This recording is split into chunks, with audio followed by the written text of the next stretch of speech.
இன்றைய இறை வார்த்தைகள்.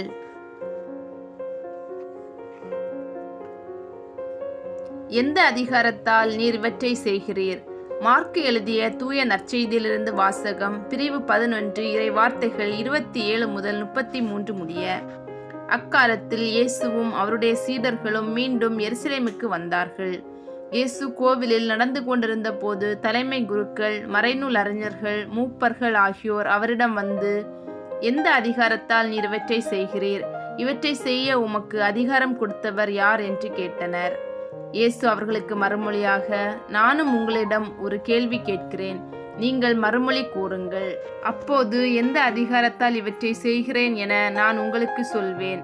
திருமுழுக்கு அளிக்கும் அதிகாரம் யோவானுக்கு விண்ணகத்திலிருந்து வந்ததா அல்லது மனிதரிடமிருந்து வந்ததா? எனக்கு பதில் சொல்லுங்கள் என்றார். அவர்கள், விண்ணகத்திலிருந்து வந்தது என்போமானால் பின் ஏன் அவரை நம்பவில்லை என கேட்பார். எனவே மனிதரிடமிருந்து வந்தது என்போமா என்று தங்களிடையே பேசிக் கொண்டிருந்தார்கள். ஆனால் மக்கள் அனைவரும் யோவானை ஓர் இறைவாக்கினராக கருதியதால் அவர்களுக்கு அஞ்சினார்கள். எனவே அவர்கள் இயேசுவிடம், எங்களுக்கு தெரியாது என்று பதிலுரைத்தார்கள். இயேசுவும் அவர்களிடம், எந்த அதிகாரத்தால் இவற்றை செய்கிறேன் என்று நானும் உங்களுக்கு கூற மாட்டேன் என்றார். இது ஆண்டவர் வழங்கும் அருள்வாக்கு. இறைவா உமக்கு நன்றி.